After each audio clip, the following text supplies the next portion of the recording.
Hello students. आज का हमारा टॉपिक है हाइपरवाइजर। लास्ट टाइम हमने कंप्लीट किया था वर्चुअलाइजेशन। हमने सारी वर्चुअलाइजेशन कंप्लीट कर ली थी। अब हम बात करेंगे कि हाइपरवाइजर होता क्या। Technology that manages traffic between virtual machine and physical machine. इसका मतलब है कि जो आपकी फिजिकल मशीन है, जो आपके पास में एक फिजिकल रिसोर्सेज है, उनको वर्चुअल मशीन से लिंक कराना, उनको ऑनलाइन बैठे हुए यूजर से लिंक कराना, उसी को हम कहेंगे हाइपरवाइजर। हाइपरवाइजर में क्या होता है बेसिकली, आपके पास में काफ़ी सारे रिसोर्सेज का एक पूल है, पूल ऑफ रिसोर्सेज है जिसमें हार्डवेयर रिसोर्सेज है। अब आपके पास स्टोरेज भी है, इसमें प्रोसेसिंग पावर भी है, हाई कोर सीपीयू भी है, हाई मेमोरी भी है, सब कुछ है। लेकिन अगर आपको इसको इंटरेक्ट कराना है वर्चुअल मशीन से, वर्चुअल मशीन मतलब डिफरेंट यूजर्स जो कि ऑनलाइन यूजर्स हैं, उनसे अगर आपको कनेक्ट कराना है, डिफरेंट यूजर्स हो सकते हैं ये, एक यूजर नहीं, different user, user one, user two, ऐसे डिफरेंट यूजर हो सकते हैं आपके। इनसे अगर आपको लिंक कराना है तो इनके बीच में कनेक्शन जनरेट करना पड़ेगा। तो जो कनेक्शन जनरेट होता है between hardware and virtual machine, उसी को हम कहते हैं हाइपरवाइजर। अब हाइपरवाइजर डिफरेंट चीज़ों में यूज होता है, जैसे कि सर्वर वर्चुअलाइजेशन जब हम कर रहे थे तो वो भी हाइपरवाइजर का यूज करता है, और डिफरेंट तरह के जो वर्चुअलाइजेशन प्रोसेस होते हैं उसमें भी हम हाइपरवाइजर का यूज कर सकते हैं। क्यों? क्योंकि इससे हमारी एफिशिएंसी इंप्रूव होती है इन फिजिकल रिसोर्सेज को यूज करने से। सेकंड है हमारा, ये इंश्योर करता है कि platform can scale up as needed to handle large volume of data. अगर हमने बात की थी जैसे वर्चुअलाइजेशन में भी कि अगर हमें स्केल अप करना है या स्केल डाउन करना है, हमें अपनी नीड्स को बढ़ाना है या कम करना है, तो हम वो कर सकते हैं। ऐसा ही हाइपरवाइजर में होता है, हम यहाँ भी इंक्रीज या डिक्रीज कर सकते हैं according to our needs.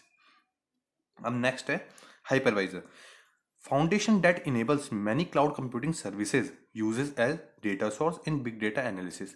Cloud computing services को भी ये इनेबल करता है। कैसे इनेबल करता है? क्लाउड कंप्यूटिंग सर्विसेज में होता है क्या, यही तो होता है कि हम अपना एक क्लाउड सेलेक्ट करते हैं, प्राइवेट क्लाउड हो चाहे पब्लिक क्लाउड हो या मिक्स क्लाउड हो, कैसा भी क्लाउड सेलेक्ट करते हैं।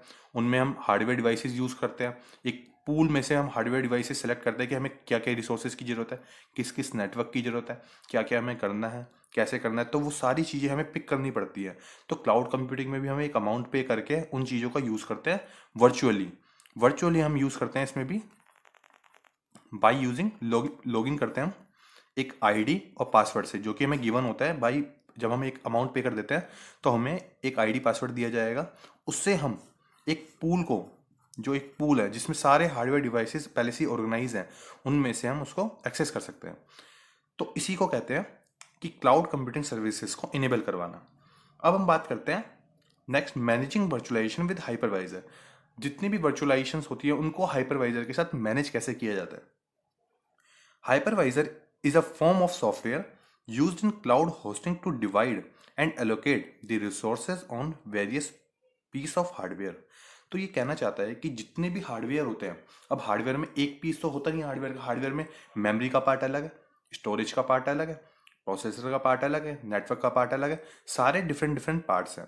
तो उनको उनको दूसरे से कनेक्ट कराना है जब हमें, तो डिफरेंट डिफरेंट उसके पाथ देने पड़ेंगे कि अगर नेटवर्क के लिए जाना है तो आपको इधर की तरफ जाइए, अगर आपको स्टोरेज के लिए जाना है तो आप इधर से इंटरेक्ट कर सकते हैं। ऐसे डिफरेंट डिफरेंट चीज़ों के लिए अगर किसी यूजर को नेटवर्क के लिए जाना है तो फिर यहाँ से करेगा इंटरेक्ट, अगर नेटवर्क वाला है तो।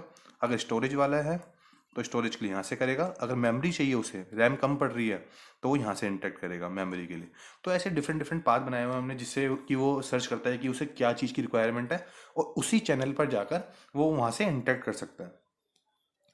Programme which provide partitioning, isolation और abstraction is called virtualization hypervisors. कि आपको पहले भी पता रखा है कि ये सारी प्रॉपर्टीज फुलफिल करता है। अब कैसे करता है? पार्टीशनिंग का मतलब बता दिया मैंने ऑलरेडी कि हार्डवेयर डिवाइसेस का पार्टीशन होकर रखता है। हमें जिस चीज़ की ज़रूरत होती है हम वहाँ जाएंगे, उस स्पेसिफिक चीज़ पर जाके हम उसको क्लिक करेंगे और वहाँ से हमारा वो चीज़ रिक्वायरमेंट फुलफिल हो जाएगी। आइसोलेशन का मतलब क्या होता है? आइसोलेशन का मतलब है कि अगर हम डिफरेंट वर्चुअल मशीन्स यूज़ कर रहे हैं, एक से ज़्यादा वर्चुअल मशीन अपने ऑपरेटिंग सिस्टम पर यूज़ कर रहे हैं, तो वो एक दूसरे से इंडिपेंडेंट होगी। एक वर्चुअल मशीन दूसरे वर्चुअल मशीन को इंटरफेयर नहीं करेगी। अगर एक वर्चुअल मशीन ऑफ हो जाती है तो दूसरे पे इसका कोई इफेक्ट नहीं पड़ेगा। एब्स्ट्रैक्शन, एब्स्ट्रैक्शन का मतलब है इसमें आपको सिर्फ इंटरफेस और आपकी जो काम की चीज़ है वही शो होगी। आपको कोई कोडिंग पार्ट या जो अंदर का इनर पार्ट है वो आपको फेस नहीं करना पड़ेगा, वो सब आपका एब्स्ट्रैक्ट रहेगा। इसी को कहते हैं वर्चुअलाइजेशन हाइपरवाइजर। अब क्या होता है वर्चुअलाइजेशन का एक प्रोसेस मैं बताता हूँ आपको। जैसे ये आपका पीसी है, इसमें आपके पास में जो नॉर्मल सफिशिएंट रैम होती है या हार्ड डिस्क होती है, जो सब है वो सब है इसके अंदर, पीसी के अंदर। लेकिन अगर आप अपने पीसी पर वर्चुअल मशीन इनेबल करना चाहते हो, VM1, VM2, VM3, अगर आप 3 वर्चुअल मशीन इनेबल करना चाहते हो, आप चाहते हो कि आपके पीसी में भी विंडोज़ एक्सेस करती है, क्योंकि इसमें एक ऑपरेटिंग सिस्टम है जो कि विंडो एक्सेस करता है। अब आप चाहते हो कि मैं यूनिक्स भी एक्सेस कर पाऊँ, तो आप एक वर्चुअल मशीन क्रिएट करोगे जिसमें आप एक अपनी रैम का कुछ पार्ट इस VM1 के लिए दे दोगे, जिससे कि आपका VM1 है जो वो यूनिक्स रन कर पाएगा। VM2 के लिए आप अगर दूसरा देना चाहते हो, अगर आप किसी एप्लीकेशन को रन करवाना चाहते हो एप्लीकेशन वर्चुअलाइजेशन यूज करके, तो आप एप्लीकेशन वर्चुअलाइजेशन यूज कर पाओगे। VM3 का अगर आप यूज करके आप कोई और थर्ड पार्टी प्रोग्राम रन करना चाहते हो तो वो आप वो कर पाओगे।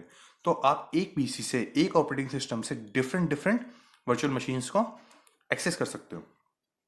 Hypervisor is hardware virtualization technique that allows multiple guest operating system, जो मैंने आपको बताया, to run on a single host system at a same time. अब आप डिफरेंट ऑपरेटिंग सिस्टम को भी अपने पीसी से, एक ऑपरेटिंग सिस्टम से एक्सेस कर सकते हो easily. Hypervisor is also called VMM, virtual machine manager. Hypervisor को इसीलिए वर्चुअल मशीन मैनेजर भी कहा जाता है क्योंकि गेस्ट ऑपरेटिंग सिस्टम को एक्सेस देता है अपने साइड पे रन होने के लिए। अब हम आगे बात करेंगे कि गेस्ट ऑपरेटिंग सिस्टम या गेस्ट मशीन होती क्या है।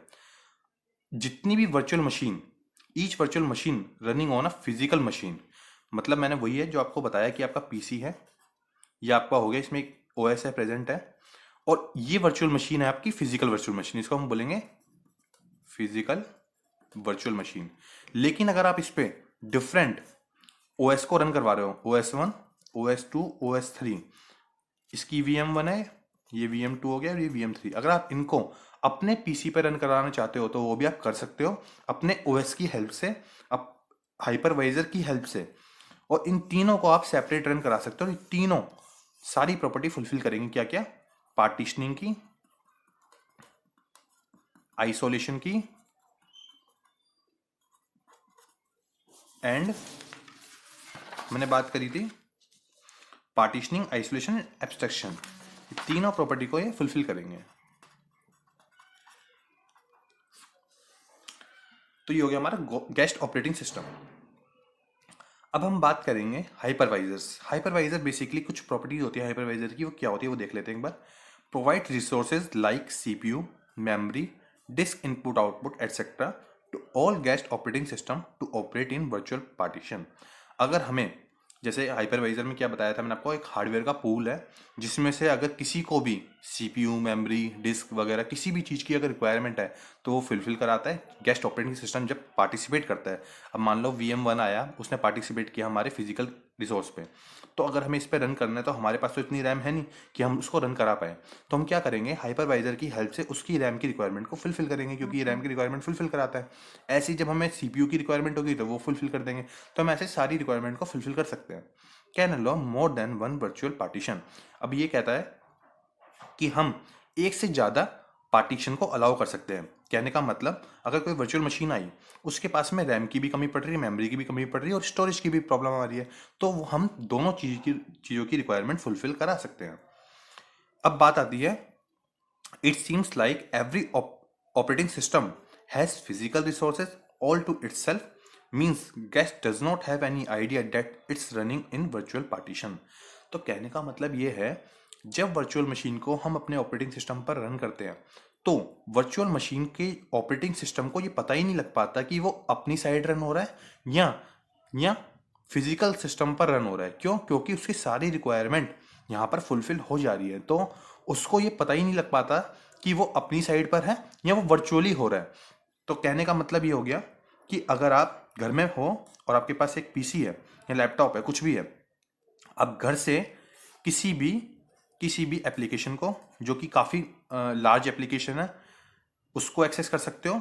या किसी भी कंपनी के लिए क्लाउड कंप्यूटिंग का काम करना है, क्लाउड कंप्यूटिंग मैनेज करनी है आपको, अगर आपका डेटा स्टोर है कहीं डेटा सेंटर में, तो आप वो भी एक्सेस कर सकते हो क्लाउड कंप्यूटिंग से या वर्चुअलाइजेशन से। और आप किसी भी तरह की अगर आप प्रॉब्लम फेस कर रहे हो तो आप ये जैसे एप्लीकेशन था, एप्लीकेशन एक्सेस करना है आपको, वो भी कर सकते हो। ये फिजिकल सिस्टम हो गया आपका। अगर आपको एप्लीकेशन एक्सेस करनी है तो आप VMware से एक्सेस कर सकते हो। अगर आपको क्लाउड कंप्यूटिंग से स्टोरेज एक्सेस करना है, अपना डेटा सेंटर से स्टोरेज एक्सेस करना चाहते हो, आप वो भी कर सकते हो। आप इसमें वर्चुअली कुछ भी काम कर सकते हो by using virtualization. Thank you.